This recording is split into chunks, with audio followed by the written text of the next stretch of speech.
Hello, Calvary Bible Church, and welcome to week 3 of our Bible reading. This week, we will finish up our reading in the book of Job.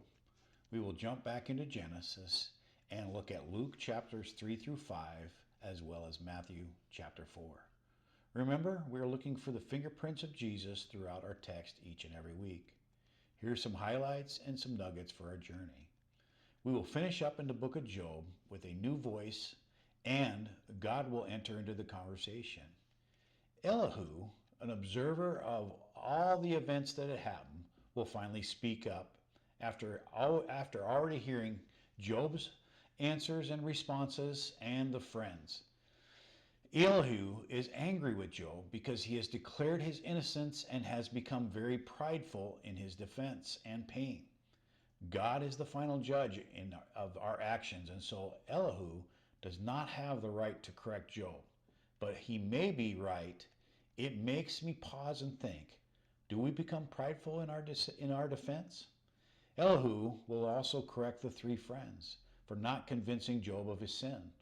Ultimately, Elihu gives 4 arguments of God's perspective. Remember, this is according to Elihu, not God. God has his own perspective, and he has the final say. Elihu argues that God is not silent in chapter 33. Well, that is true. God is not silent. We just have to learn to listen for him. Elihu argues that God is not unjust. Well, he is a just God, and so we can understand and grab a hold of that argument. In chapter 35, he argues that God is not uncaring. Well, God is very caring. In fact, we know that when he sent his son Jesus to the cross, it's because he cared about all humanity. And finally, in verse 36 and 37, Elihu will argue that God is not powerless. Well, he's the creator of heavens and earth. We definitely know that he is not powerless. God will enter into the conversation, and Job will say very little.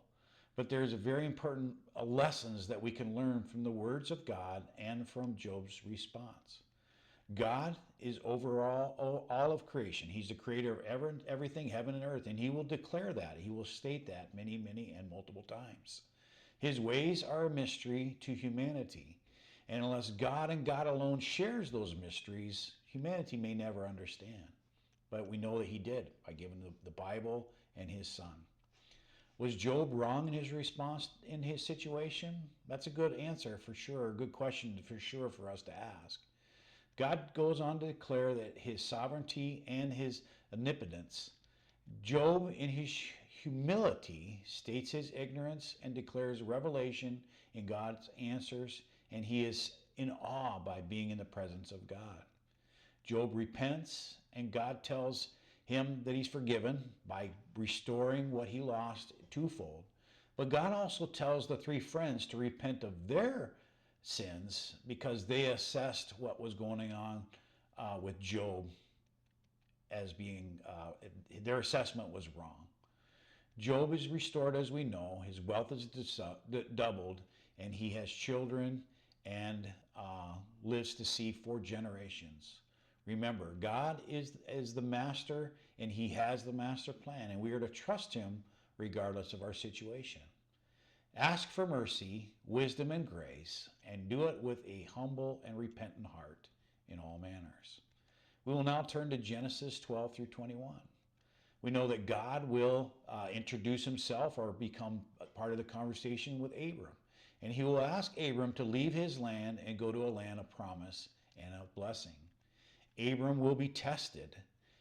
And as you read through this, don't overlook Melchizedek.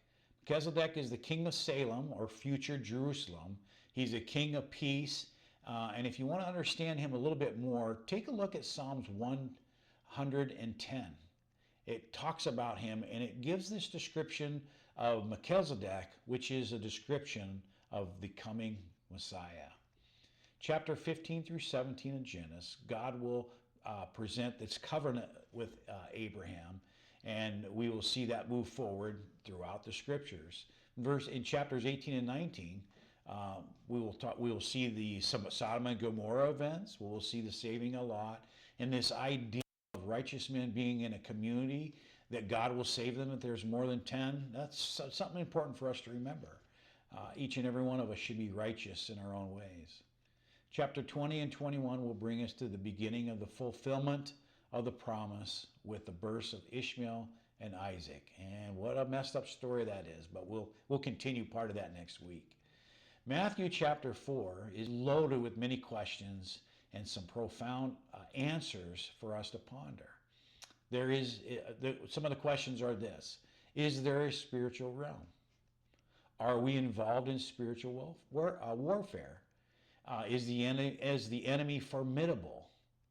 Are the battles we wage spiritual and eternal? Are we personally involved? And the answers to all these is absolutely yes. These questions we see as they come up in chapter 4, and Jesus, as a man, will battle with the enemy, and he will be part of this spiritual warfare. Two more questions to ponder as you read the account of the temptation of Christ are: does God tempt me? And does God test me? And the answers are simple. No, God does not tempt us, but he will test us. And understanding who the tempter is, and then leaning on God when tempted, we know that God has always given us an escape. So he will test us, but God will never tempt us. If you look at Luke chapter 3 through 5, we need to understand and look at the ministry of John the Baptist, and to see once again this temptation, and look at the holiness of Jesus as our priest, our prophet, and our king. There's a connection there with Melchizedek for sure. And as always, I look forward to your thoughts and your comments on this week's reading. May God shine his face upon you and bless each and every one of you this week. God bless.